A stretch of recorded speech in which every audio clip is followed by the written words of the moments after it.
Donc là, vous voyez les organes, donc la vulve qu'on a présentée tout à l'heure.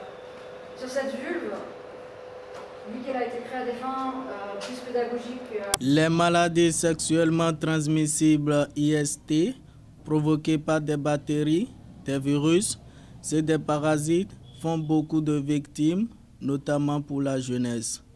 Durant 2 jours, c'est-à-dire du 31 octobre 2024 au 1er novembre 2024, Madame Camille Béziane, avec l'assistance de l'ONG GESPED, sensibilise sur le VIH, l'IST et la santé sexuelle reproductive. L'IST est donc une infection sexuellement transmissible, une infection que l'on peut contracter lors de rapports sexuels. Au niveau de mode de fonctionnement, donc la façon dont elles se manifestent, elles peuvent se manifester par différents types de symptômes. Il peut s'agir de boutons, de démangeaisons, de douleurs. Tous ces symptômes doivent mener une personne concernée à consulter. Difficile de définir l'anatomie humaine, Madame Camille Béziane parle des rapports sexuels non protégés faisant partie des premières causes des IST. C'est difficile de donner une définition de l'anatomie humaine.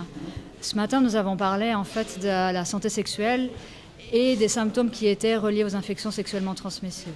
Pour ce faire, nous avons aussi parlé de l'anatomie génitale parce qu'il était important, avant de parler des infections qui la touchaient, de comprendre en fait quels étaient les organes génitaux. Surtout que ces organes sont souvent méconnus.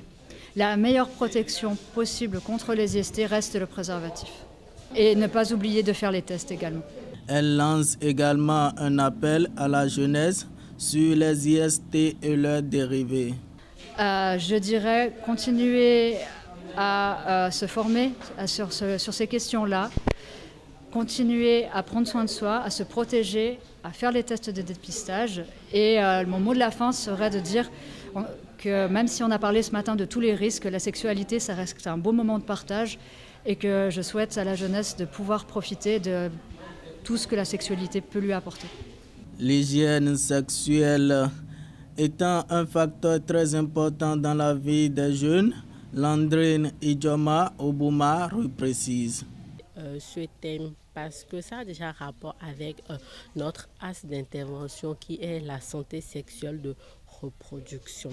Également, on dit souvent qu'il y a l'information à le pouvoir et nous tenons réellement à sensibiliser la jeunesse sur les risques des infections sexuellement transmissibles et comment quand même prévenir ces infections et également comment les guérir. L'information n'en manque pas à l'ONG. Nous en organisons assez souvent, que ce soit dans le numérique, que ce soit sur la santé sexuelle. Et quand je veux dire sur la santé sexuelle, nous mettons beaucoup plus l'accent sur l'hygiène menstruelle chez les jeunes femmes et les jeunes filles. Et ces formations, nous les menons beaucoup plus dans les ateliers de couture, de coiffure, même dans les collèges. Et après ces séances de sensibilisation, nous mettons également en place un atelier de couture pour quand même coudre les serviettes hygiéniques et leur partager.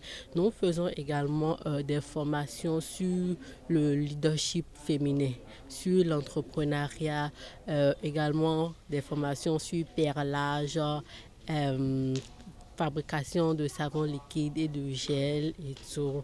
Donc ce sont, comme je l'ai dit, les formations n'en manquent pas à l'ONG. Et ces formations sont bien aussi à Porto qu'à Kétou parce que nous avons notre annexe à Kétou et nous faisons les activités également là-bas. À l'issue de cette séance IEC, les participants se prononcent. Bon, ce matin, j'ai pu découvrir beaucoup de choses parlant de la santé sexuelle et reproductive concernant les infections sexuellement transmissibles et le VIH. Je peux vous dire que concernant les infections sexuellement transmissibles, il y en a énormément et les risques de les contracter sont beaucoup plus élevés lorsqu'on les ignore. Et le constat aujourd'hui est que nous les ignorons effectivement. Lorsque nous avons fait le tour de table, nous avons constaté qu'il y a des infections sexuellement transmissibles qui sont beaucoup plus créées dans leur réaction au niveau du corps humain est beaucoup plus créée, mais que nous les ignorons.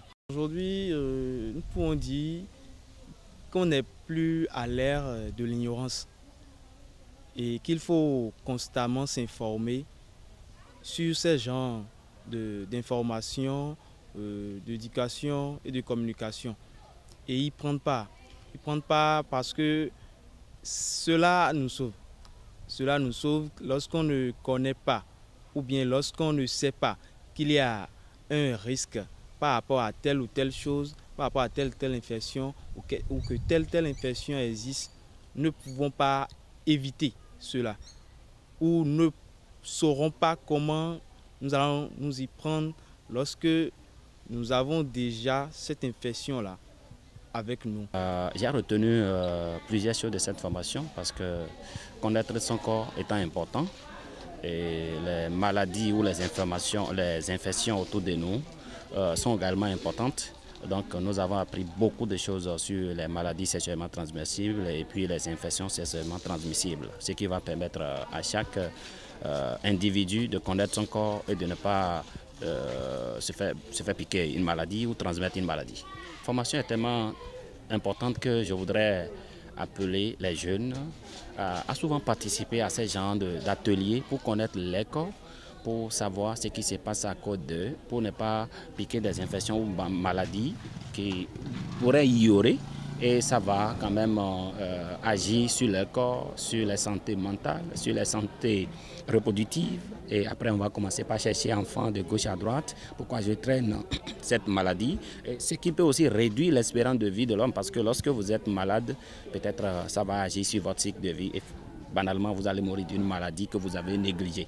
Donc, beaucoup de choses ont été dites ici, même comment se protéger, comment éviter les maladies sexuellement transmissibles, les infections sexuellement transmissibles aussi. Donc, les gens doivent comprendre mieux ça pour quand même vivre très heureux. Ce n'est pas être debout qui veut dire que nous sommes en bonne santé. Donc, il faut connaître les petits trucs pour évoluer. Protéger son corps, c'est protéger sa santé et protéger la vie des autres.